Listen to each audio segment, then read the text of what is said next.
Hi everybody, and welcome to another segment of AstrologyAnswers.com's weekly forecast. My name is Terence Gardino. The week begins on Monday, October the 5th, with the moon that sets the public tone in calming, steady Taurus. And by noon, early afternoon, on the Pacific time zone, the moon will be in harmony with pragmatic, stabilizing Saturn. So it's a good day to to begin the work week, start new projects, new jobs. Slow and steady wins the race. Now, the moon is going to go void of course, which I usually mention every week, where the moon is not making any other aspects until it changes signs, goes from Taurus to Gemini. This is a good period for reflection. It's a good period to just keep on course with what you've been doing, but it is advised not to start anything major that's new. And this moon void of course will start from 11:41 a.m. Pacific time until 9:03 p.m. Pacific time.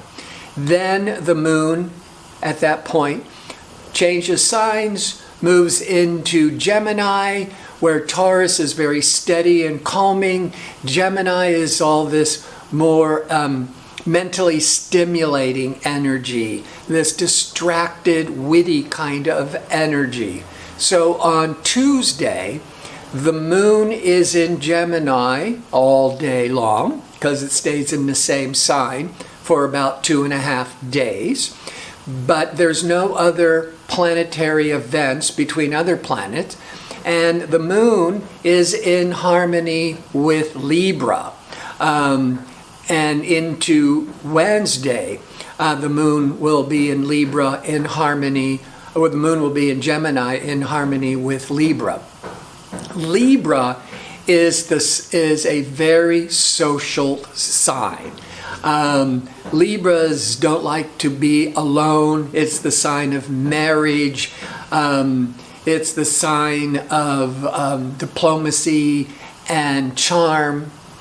And having the emotional moon in mentally stimulating Gemini in harmony with the Libra moon, this is a very favorable couple of days, Tuesday and Wednesday, for socializing, for connecting with friends and loved ones. Just remember to safely socialize with the proper distancing, just so all of us remain safe. On Wednesday, as the moon continues in harmony with Libra Sun, you're going to have Mercury, the planet of information, communications, is going to be opposed or in opposition to surprising, unexpected Uranus. This will happen once a year. This can be a time in the positive where you are just coming up with all these new original ideas, thinking out of the box. Great for getting involved with new technology, computers, like learning new software. But this can also be a time when you are receiving unexpected news that could be very surprising. But it isn't you have to look at your own individual horoscope and your own individual situation, because the surprising news out of nowhere could be really good, or vice versa. Now, the moon will then go void, of course, by about 6:56 p.m. Pacific time on that Wednesday in Gemini, and will go into Cancer Thursday morning at 8:45 a.m. Pacific time. And so again, Wednesday evening, early the Wednesday evening, early Thursday. Good for just staying the course and reflecting, but not good for starting anything major. Now on Thursday, when the moon goes into Cancer, we're going to be more inclined with the moon in Cancer to stay closer to home. The Gemini, we're all out and about running errands, wanting to be, connecting with everybody, doing a lot of Zooming. Cancer, it's more of a stay at home, more reflective time. It can be a more sensitive, emotional time. By Friday, because there's nothing else happening astrologically on Thursday, on Friday, now the Mars that's been retrograde in fiery Aries, that Mars in retrograde can be triggering a lot of impatientness, irritability, making sudden assumptions. But the Mars in retrograde is going to be in conflict with compulsive Pluto. Now it's this really intense energy. So there's ways of channeling it where it's more productive for you. But if you're not staying alert, what is going on, that Mars in retrograde being blocked by Pluto, it could trigger a lot of ego disputes and anger, enormous amount of stress. But like I said, it's just energy. And if you direct it, instead of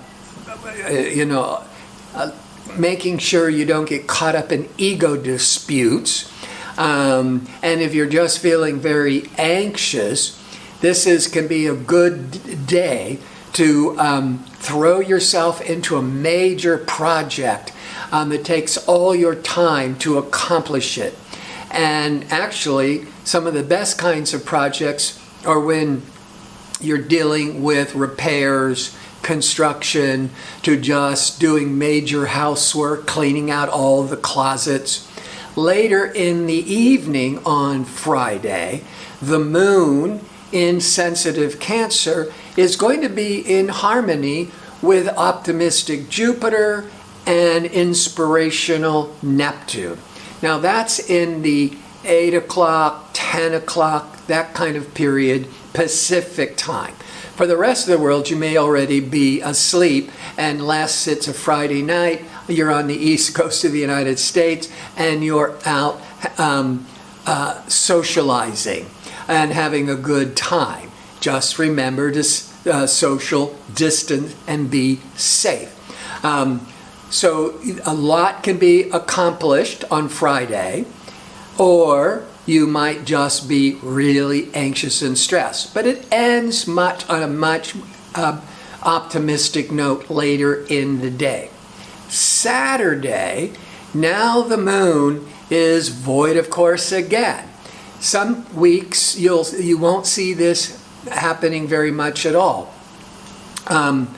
But this is just one of these unstable periods with the Mars in retrograde. Here the moon on Saturday is void of course from 9:04 a.m. to 5:24 p.m. Pacific time. Then at 5:24 p.m. it moves into Leo. Cancer is more retreating, more reflective. But then when the moon goes into Leo, it wants to get out there, be extroverted, wants to shine, and pleasure-seeking Venus is going to be in harmony with surprising, exciting Uranus. So this is a really good day for a party, for starting a vacation, for going on a romantic date.